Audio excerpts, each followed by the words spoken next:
and score. Aberdeen get themselves back into contention. Tries a shot! They've done it!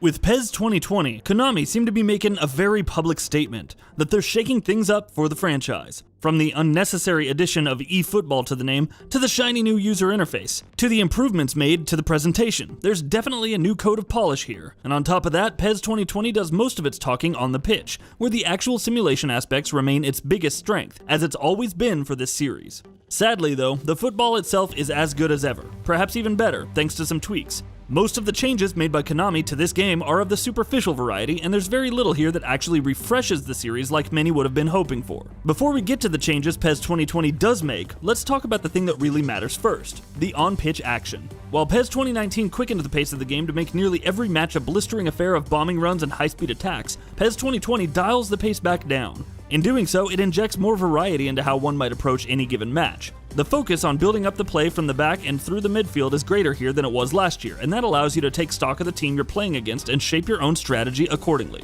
That matters because opposing teams function with much better AI this year. They respond to your actions more effectively and more realistically. They're much more adept at defending against attacks, and similarly much more capable of crafting their own formidable counters. Going down by a goal means that they immediately try to push up the field and score an equalizer, while if you're losing, you'll find the opposing team being less ambitious in offense and worrying more about defending their lead. As such, more often than not, you have to tailor the way that you play based on the situation you find yourself in during matches, rather than relying on the same strategy for every single match against every single team. It also helps that there's a greater margin for error in your own actions as well. Passes and through balls are much less guaranteed to find their intended target than you'd expect, and PES 2020 actually takes into account factors such as your position when you receive the ball, the direction you're facing, the pace at which the ball is passed, and the defenders around you and your teammates while deciding if the pass you've made will even be a good one, much less one that lands at the feet of the player that you wanted it to. This means that you also have to be spatially aware and actually think about your next move while building attacks.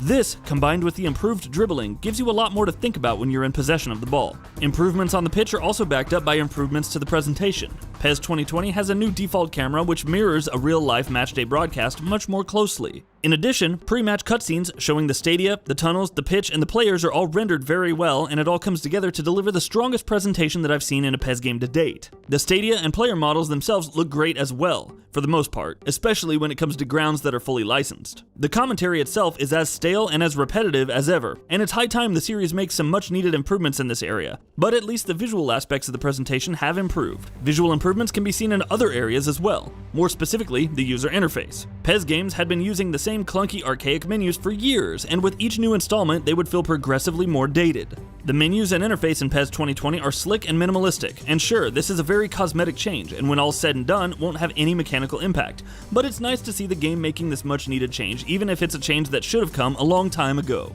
So the moment-to-moment simulation is as strong as ever, thanks to some minor but important tweaks, while the game's presentation has improved significantly. But what about other areas that have been in dire need of an improvement for some time now? For instance, what about the Master League? PES's single-player career mode has been lambasted in recent years for being static and in need of an overhaul, and PES 2020 definitely makes some changes.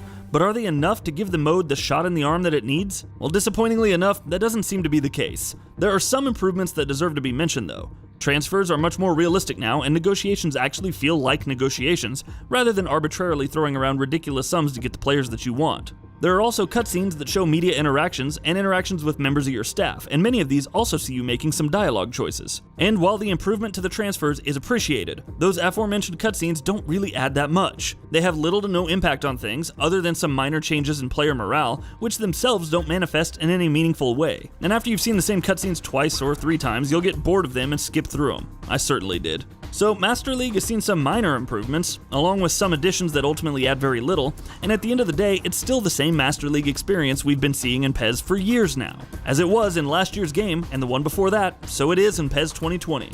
Master League is in desperate need of a reinvention.